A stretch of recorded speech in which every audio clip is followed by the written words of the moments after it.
DJ छोटू Darbhanga DJ छोटू Darbhanga DJ छोटू दरभंगा नया नया लड़का के करले तू ऑफर। ओ नया नया लड़का के करले तू ऑफर। हमके बनाला अपन तुलावर, अपन तुलावर। नया नया लड़का के करले तू ऑफर। ओ नया नया लड़का के करले तू ऑफर। हमके बनाला ना अपन तुलावर, अपन तुलावर। नया नया लड़का के करले तू ऑफर। ओ नया नया लड़का के करले तू ऑफर।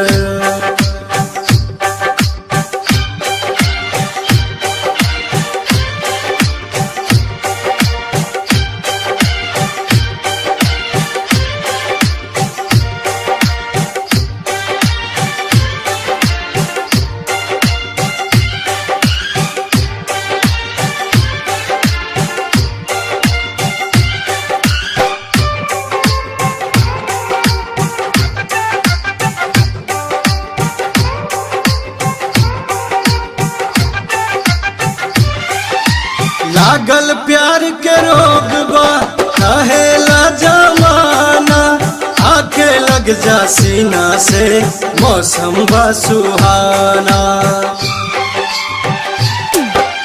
लागल प्यार के रोग बा कहेला जमाना, आके लग जा सीना से मौसम बा सुहाना। आजा दिल जानी आजा बहिया में आ, आशिक को अपना नए से तरफा। आजा दिल जानी आजा बहिया में आ, आशिक को अपना नए से तरफा। ताहर हमर जोड़ी लागी होठो पर, लागी होठो पर। नया नया लड़का के करले तू ऑफर। ओ नया नया लड़का के करले तू ऑफर।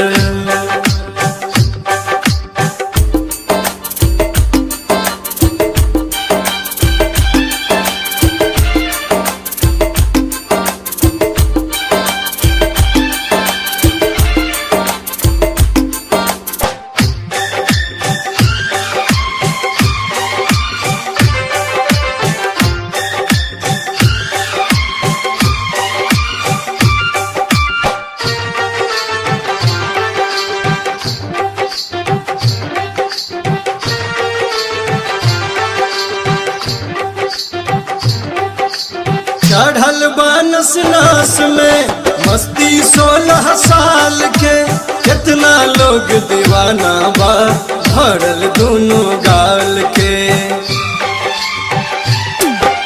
चढ़ल बानस नास में मस्ती 16 साल के, कितना लोग दीवाना बा भरल दोनों गाल के।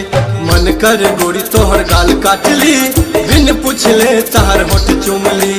मन कर गोरी तोहर गाल काटली, बिन पूछले तार होठ चुमली। देखे में रूप तोहर लागेला सुपर, लागेला सुपर। नया नया लड़का के करले तू ऑफर। हाय नया नया लड़का के करले तू ऑफर। हमके बनाला ना अपन तुलावर, अपन तुलावर। नया नया लड़का के करले तू ऑफर। ओ नया नया लड़का के करले तू ऑफर। डीजे छोटू दरभंगा डीजे छोटू।